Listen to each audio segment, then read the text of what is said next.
What is going on? Listen, as you can tell by the way I'm bundled up, winter is coming in, and you know, like I've said before, I'm a tropical people and I'm not really interested in being cold. You know, I'd rather much be hot, dripping sweat, looking for a breeze than cold anyway, bundled up like there's nothing you can do about it sometimes.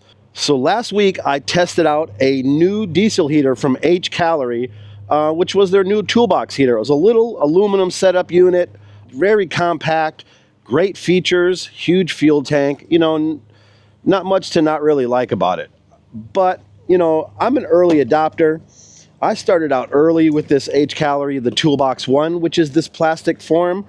And, you know, for an overlanding setup, I think we tend to prefer these plastic cased ones. And so during that video, I had mentioned that I really liked the old one, was kind of an early adopter. So my friend over at Hcalory sent me this brand new unit right here, which is the Toolbox 2. So now this unit right here is going to have the features of the Toolbox 1 that I started with: plastic case, easy handle, slim upright profile, you know, rugged. But it's added a few features. The main feature they've added, which I hated the most about the old one, is an onboard fuel tank. Now, I've seen some other people review this, and they say, you know, like, they're not so sure about the lid with this thing and whatnot. But I mean, the truth is I've had this upside down, banging it around to see if I could find a problem with this new lid, and I don't. It just doesn't leak. There's nothing wrong with it. It's perfect. So the one flaw I knew this machine had, I kind of debunked it for myself already. What we're going to do is we're going to set this up. You can hear the wind is taking my breath away already. We're going to set this up. We're going to pipe it up into the tent, you know, and then we're going to go in there and get warm, and we're going to talk about some of the features for this thing. All right, let's start out down here with the basics of this machine. Like I said, similar design to the old Toolbox 1, nice rugged plastic case. Inside, though, this time what they've done is they've lowered the heater a little bit to make room for a 6-liter diesel gas tank. Now, the numbers at this are like 0.1 gallons an hour, something like that. So what this size of a tank on this unit right here does is gives you 50 hours of heat.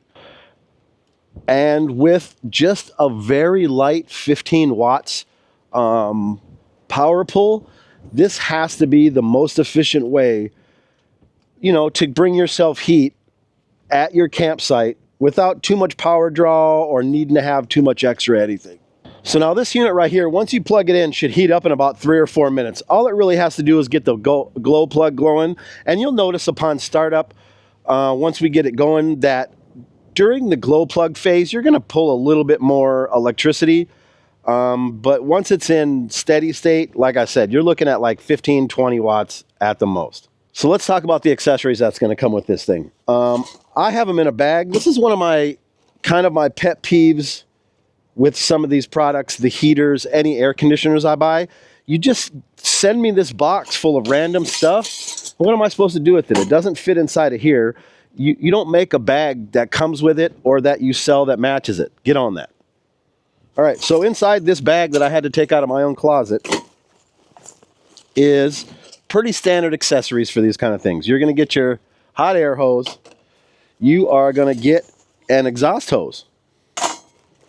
You are going to get a port that you can use, like, let's say you want to use this in your garage. I have one of these installed on my RV, and essentially what it is this piece comes off.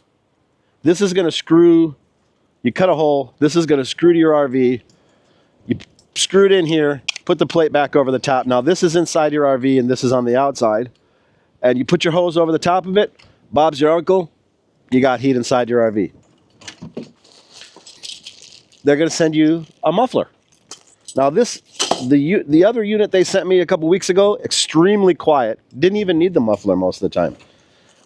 They're going to send you a little bag of accessories. This is a little screed that is going to go inside of your top of your diesel tank here. That's going to filter out any junk that's coming in your gas. And a series of little clamps that are going to hold your hoses on, hold your exhaust on, things like that. You get a silencer for your air intake hose. They are going to give you an adapter to hook directly up bare wire to your battery or whatever kind of power source you have that will hold this. Or these can be spliced onto some sort of a plug if you want to. I'm currently got it plugged in right now with the 110 power.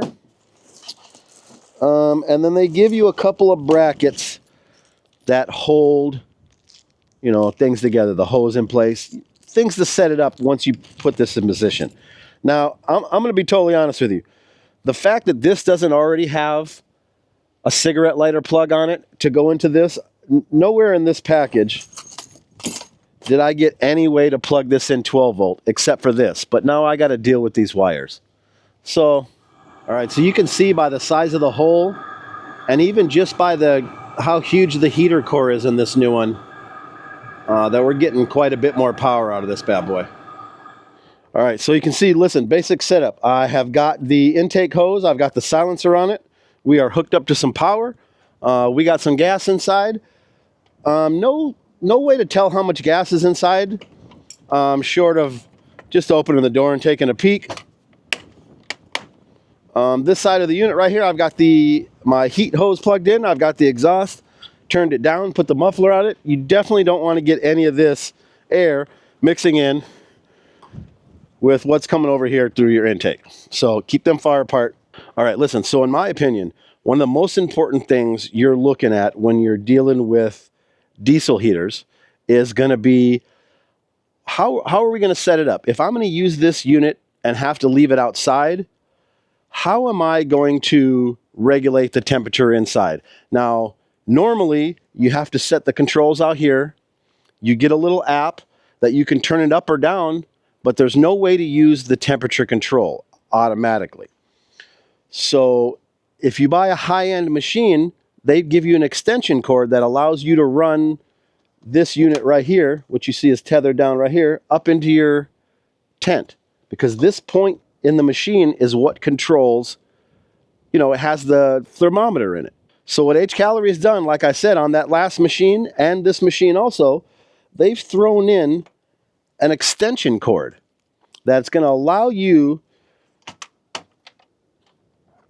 just to go inside the box right here. Here's the plug. You tap into this plug right here, and now you can run this control all the way up into your tent. So something else you can get with the kit, Toolbox 2S Plus, I believe it's called, or you can pick this remote up separately. We'll give you some of the same features as pulling this out, but if you don't want to spend the extra scratch, like I said, they give you this cable and you can run this up inside and then you'll be beauty using your temperature controls. Alrighty, like I said, so I've got it up through the little hole right there in my floor. That's just kind of a gap with this hinge anyways. That's kind of breezy. So realistically, you could probably just open a hole in your window and you could pipe it right through right there if you wanted to. A little better. We are in mode 1. So what you got is two things. You got auto mode, which is going to be based on your temperatures. And then you have something called gear mode, which is just using your buttons itself. So I got it in 1 right now in gear mode. That's as low as it can get. And the app it's right here is telling me how much voltage I'm running that I'm pulling off of. This is going to be important for watching your battery. You don't want to run your battery down, drain it to nothing. Your elevation, that's going to be important for if you're going to need your elevation modes, your high plateau modes down here. Can turn that off and on. What that's going to do is lean out the fuel mixtures and things to account for the air that's at elevation. Your internal temperature inside that machine, and then this is going to be my ambient temperature that's in my room currently. And we are getting that temperature off of this remote, like I said. Because, like I said, it does everything. It has a little hole up here. That's where the temperature sensing is. And it's going to do everything that this app's going to do or the control on the outside is going to do. One thing I really like about this thing is it is going to be a USB charging. Another thing this unit's going to have, if you can notice, it is a little port right there. Says a CO2 sensor in it. Diesel heaters mostly are going to be safe because the combustion chamber never mixes with the air that's coming out of here. So you should be fully safe. But, you know, you're in a little room like this. Maybe you're just breathing heavy. Maybe you got downwind from the exhaust pipe, something like that. CO2 sensor, all the onboard controls, sensing your temperatures. I mean, this remote control is going to be a great buy to pick up with this sort of unit. All right, so let's take a look at what kind of air is coming out here. We are on 1 right now, on gear 1. And we are looking at 111 degree air coming out of there. So beautiful right now. Let's take a peek at what kind of power we're drawing. We are drawing 12 watts of power. You've got your mode change button here. You bring that up, that's going to let you go back and forth between temperature and gear. So if I switch her over to temp, you can see up top it's switched. And also on the remote, you can see that it's switched. And now it is sensing what the internal temperature is. I'm at 62 degrees ambient. And I'm going to turn on or turn up the temperature in this thing. And then once your temperature you want to selected, you go down here to this auto start stop button. And with that being on, that's now going to take over and it's going to regulate how long this unit stays on to get you to your desired temperatures. So I've seen a lot of these diesel heaters at a lot of different price points. And the Hcalory guys are definitely at the better range of price, but are, with these new products they're putting out, are definitely at the high end of competitive for features. This remote control right here, I mean, I don't think anybody's ever had CO2 sensor on this thing before. That's crazy. And the ability to have that extension cord to run that into your tent if you wanted to use that, or to, you know, do a permanent setup in your RV and just use that as a wall mount is changing the game. If you want to check them out, like I said, I'm going to leave a link in the description of some of the various products they got going on. I'm going to leave a link in the description for the other metal toolbox diesel heater I looked at the other day. Check all that out. See what you like. See if it's right for you. I appreciate y'all. Y'all take it easy.